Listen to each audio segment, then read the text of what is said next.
अस्सलाम वालेकुम। Bridge course मज़मून Urdu जमात पंजुम का 12वां दिन। आइए सीखते हैं सलाहियत तसव्वुरात। खमरी महीने।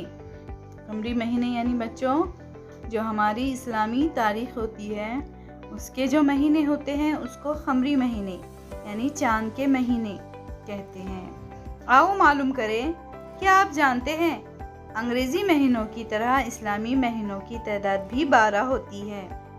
अलबत्ता ईसवी साल के एक साल में दिनों की तादाद 365 है, लेकिन खमरी साल के दिनों की तादाद 354 होती है और हर महीना कम से कम 29 या फिर 30 रोज़ पर मुश्तमल होता है।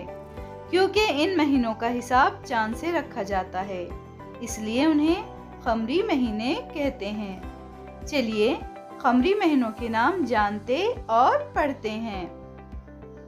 पहला महीना है मुहर्रमुल हराम, दूसरा है सफरुल मुज़फ्फर, तीसरा है रबीउल अव्वल, चौथा महीना है रबीउल आखिर, पांचवा है जमादिउल अव्वल, छठा है जमादिउल आखिर, सातवां है रजबुल मुरज्जब, आठवां है शाबानुल मुअज्जम, नौवां है रमज़ानुल मुबारक, 10वां है शवालुल मुकर्रम, 11वां है ज़िलक़द और 12वां है ज़िलहज।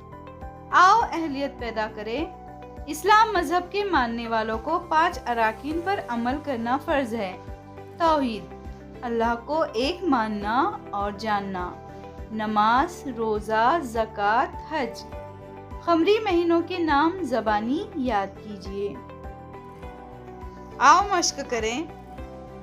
खमरी महीने कितने होते हैं? सवाल नंबर 2, अंग्रेज़ी महीनों में एक साल में कुल कितने दिन होते हैं? सवाल नंबर 3, इस्लामी महीनों में एक साल में कितने दिन होते हैं? इन सवालों के जवाबात आपको अपनी बयाज में लिखना है। आओ तख़य्युलाती बने। चैलेंज, ईद उल फितर किस महीने में होती है? पता कीजिए, अपने साथियों को बताइए और तहरीर कीजिए।